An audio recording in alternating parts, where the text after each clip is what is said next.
Hey everybody, it's Angie and welcome to Hot and Flashy. In today's Foundation Friday for over 50s, we are going to be taking an in-depth look at the new one from Morphe. It's their Fluidity Foundation. This retails for $18 for 1 ounce of foundation, and it comes in a whopping 60 shades. So Morphe has really blown it out where the shade range is concerned. This is supposed to be a long-wearing, full coverage matte foundation. They say it'll give you 24 hours of wear. This is also supposed to be sweat-proof, transfer-resistant, and water-resistant, and good for all skin types. I always put the foundations to a pretty thorough wear test. If you like a thorough foundation review that includes outdoor light, kitchen light, flash photography, different primers, different application methods, and you want to see how it looks on more mature, less than perfect skin, then you're in the right place. And if you like that kind of review, definitely give the video a thumbs up. So today's the 4th day that I'm wearing the foundation. I have already worn it 3 previous days, so I've got a pretty good feel for what this one is like on my skin, which is combination. I have a slightly oily T-zone, I'm a little bit dry around the edges of my face, my mouth, and the rest is normal. This foundation comes in a plastic tube. It's a pretty basic formula. Silicone is the first ingredient, then water, then a whole mess of other silicones, but it is fragrance-free, oil-free, and paraben-free. Let's take a look at the swatches. The shades that I purchased it in are F2.10, which is cool, light with slightly peach undertones. Next is F2.120, which is neutral, medium with slightly pink undertones, and F2.40, which is neutral, light medium with peach undertones. So even though there are 60 shades in this foundation, I didn't find a match for me. Today I mixed all 3 of those shades together to get this color that I have going on here. You know, you'd think with 60 shades that I should have found something that was right for me. I found a lot of these definitely were leaning more towards the yellow side. They were very, very warm, and so that ruled out a lot of them right away. I had swatches all over my hand, all of my arm at Ulta, and just nothing seemed like a good match for me. So the first time I wore this was in an Ulta video that I did a couple weeks ago. Some of you may have seen it. It was in a new makeup first impressions try-on haul, and I was kind of afraid of this because I had only seen bad reviews on it, but I decided to use it in the video anyway, and to my own shock, I kind of liked how it looked. But I did have a primer with it, I did have a setting powder with it, and I also used a setting spray. I wore it out later that night. It really lasted well. I didn't have to touch it up or anything. So I even came back on Instagram later in the night and did a little Insta story showing what it looked like. And so I was pretty pleased with it, and I was like, oh my gosh, I know everybody hates this. Why do I like it? Like, what's wrong with me? But I decided it was good enough on that day to put it through the full Foundation Friday. And so that is basically what we're going to do today. So the next day that I wore it, I always go back to basics and I put it on without any helpers, so no primer. I don't think I used setting powder, and I know I didn't use setting spray. I did have my sunscreen on though, my usual Elta MD UV Elements SPF 44 and my Paula's Choice Super Light SPF 30. I mixed those 2 together because one's too light, one's too dark. Mix them together, get the perfect color. I used shade 2.120, which was way too dark for me. I applied it with my fingers on one side of my face. I gotta say, it's kind of a thicker, slightly sticky feeling foundation that shockingly doesn't go on badly with the fingers. I actually thought it looked nice and streak-free. I used a flat top kabuki brush on the other side. The brush did leave a few streaks on my forehead, so I stippled over them to blend, but overall the foundation did blend well with both the fingers and the brush. The coverage was a solid medium with more coverage on the side that I applied with my fingers than the brush side. I felt like the finish was a little bit more luminous than I was expecting, so it's definitely not like a flat matte. Up close, I felt like the matte finish made it look more smoothing on my texture. So at the 5-hour check-in, I wasn't loving it, but I wasn't really hating it either. It's definitely still in place at 5 hours. It's not sliding around, it's not fading away, it's not getting red on my nose or my chin. Like, the coverage is still really solid. It definitely isn't matte on me though. It's gotten shiny as my oils kind of come through here and along here and on my chin. I'm at the point where I would blot or powder if I was going to blot or powder. Definitely need some touching up throughout the day to kind of work on the texture, because the shinier it gets, of course, the more textured I feel. that it looks. But you know, from a distance it's got a nice light reflectiveness, it looks pretty, it looks youthful, but up close it looks a little heavy, a little makeup-y. It's definitely settled in my wrinkles. Like, it looks a little thin here, but it's definitely gathered in the wrinkles over here, here, and here. At the 11-hour check-in, I thought the wear was pretty good. I thought it was still looking good from a distance. It definitely stays in place really well, and the coverage is remarkably solid considering I didn't use primer or setting powder. But sadly, it just didn't look that great up close, and it felt really heavy and greasy in my T-zone. So I thought it looked fine from a distance. Up close, I thought it was just okay. All right, for day 2, I tried a lighter weight chemical sunscreen. I also put on Cover FX Gripping Primer on one side and Catrice Prime and Fine on the other. I started with shade 2.10 and a damp blending sponge, but that shade was a little bit too light, so I mixed in some of 2.4 to get a better match. I applied that with the damp blending sponge all over my face. I gotta say, it still wasn't a very good match. I still felt like it was way too light. After I had it on, though, looking at my face in the close-up mirror, I noticed that I had like little fuzzers and little particles stuck all over the makeup. So this foundation is pretty thick and pretty sticky when you're first putting it on, and if there are things floating around in the air, they will get stuck to your makeup and you have to pick them off a little bit. So that took a little bit of extra work, plus the blending with the sponge took a little bit of extra work because it seemed to just stamp it on in the shape of the sponge and took more work to blend it out with the sponge. I think the primers definitely helped with the look of texture. All right, here's my look for today. I ended up putting on Charlotte Tilbury just to make my face a little bit warmer, match my regular self better, so I powdered the whole thing.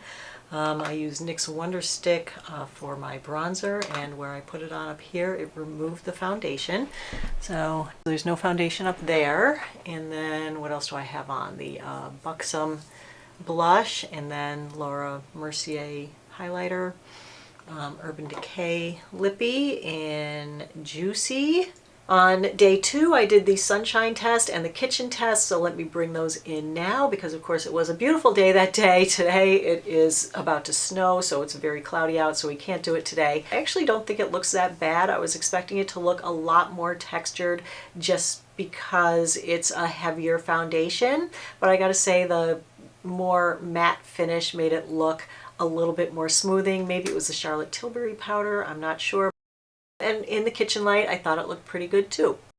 At the 5-hour check-in, it was wearing well again, and overall it looked less textured and smoother than the day before. There were a couple of skin flakes popping up here and there, and up close it was broken up on the surface. I don't love the fuller coverage look, but it's not sliding around or fading. So at the 10-hour check-in, I was having a total makeup meltdown. Oh my gosh, help! I'm having a total makeup disaster. My mascara has melted all over my eyes. My nose looks ridiculous. This is just so many ways of being bad, I can't even begin. Foundation looks so dry, so gross. I mean, look at my nose. Holy cow. Broken up on the surface. It looks dry and like powdery and flaky. Like, what the heck is going on in there?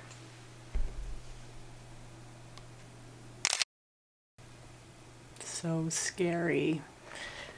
Whew, I can't wait to wash this one off. I feel like both primers kind of failed me. I feel like the Charlotte Tilbury powder failed me. It actually looked good for most of the day on the second day, I gotta say, because I did like it in the outdoor test. I did like it in the kitchen light. I liked it pretty well at 5 hours. Just by 10 hours, this had just totally crashed and burned. So yeah, it's always so much fun when the first day you use a product, you magically hit upon the right things that make it look pretty good. And then the next 2 days that you use it, it gets progressively worse. So today I tried yet another primer just to see. I was trying to get more of a smoothing in my T-zone, get it to be a little bit more matte. I don't know why, just another fun experiment. So I used the Soap and Glory One Heck of a Blot primer just in my T-zone, just right here, a little bit here and a little bit here. And I think that definitely is helping it to be matte. I used my IT Cosmetics Bye Bye Pores powder today. I don't think I had used that one with it yet, and I like how that one looks. And what else did I do? Oh, I used the Morphe Continuous Setting Spray again. I really love this setting spray. I think this was probably the hero of the day from the first day. You want to take a look at it up close today? Yeah, first let's look at it up close, then we'll do the phone test and the flash test. I don't think it's accentuating pores or texture. Oh, I forgot to look and see if it's settling in my wrinkles, because it had settled in my wrinkles the other day, so let's see. Is it? I can't see. That's too tiny a monitor. I'll have to look in the other mirror, but you guys can let me know if you see. I kind of think the coverage on my nose looks good. I think that is like solid, and you know, one of the hardest things is to get foundation to last on your nose, so that's good. Here I think that one heck of a blot is actually doing a little bit for my texture there. It's not completely erasing it, but it does look slightly better than it did before, and it has definitely kind of mattified some parts of the foundation, so I definitely got the matteness out of it. So all right, let's go ahead and do the phone test. So you see the phone glass is nice and clean. Let's do this. Let's see how it is today. All right, so there's definitely a little bit of a smudge of makeup on there. All right, let's go ahead and do the flash test. What do you guys think? Flashback? No flashback?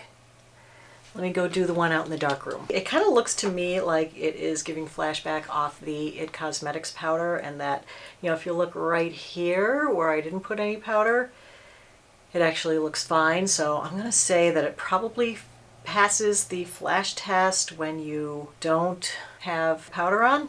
So where does that leave us? I guess ready to do the pros and cons, right? So on the pros side are the shade range, definitely inclusive with 60 shades. I didn't find a match, but it's fragrance free. That's a good thing. It is long wearing on its own. You don't really need a primer to make it long wearing. It just is. And the coverage is good if you like a medium to full coverage. So from that standpoint, it does fulfill kind of its promises of being long wearing and full coverage and matte, right? So on the con side are that it does settle into wrinkles. It is a full coverage and matte, so it can look a little heavy. It's not oil controlling. Definitely got more shiny on me in the afternoon and made my texture be accentuated. And on at least one of the days it seemed pretty drying, where I had skin flakes up in my hairline. So yeah, I just don't think this is like a real winner for mature skin. You know, it depends on what you like. It depends on your skin. I don't think that the foundation is a total loss, but I think it definitely reacts differently to different kinds of products that you put under it or over it, and it definitely makes it into a better foundation or a worse foundation. So unfortunately the Morphe foundation just wasn't a big winner for me. I liked it okay. It wasn't an epic fail.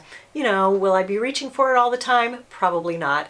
Actually, after the last few weeks of doing Foundation Friday every Friday, I really can't wait to get back to wearing my Holy Grail, my Perfection Lumiere Velvet. And as I was thinking about these two, where this one's called Fluidity, and it's not really fluid at all. It's kind of sticky and thick, and it doesn't really match its name. But my Chanel Perfection Lumiere Velvet really is like what this should have been, because this is kind of a more matte foundation, but it's not a flat matte. It definitely has some life to it, and it makes my texture look better than it is, and it's very long wearing on its own. I don't have to wear a primer with it, and I absolutely love it. So for me, this is definitely still the Holy Grail. This is not even breaking into the top 5 or the top 10. It's perfectly average foundation. I would love to hear from you guys as far as if you've used it, if you've tried it, what you were hoping for, what it did for your skin, if you like it or not. That would be great. If you want to see where it lands on my list of all the foundations that I have tested, that is over on my blog. I'll put the link to that in the information box below the video, along with links to everything else that I'm wearing,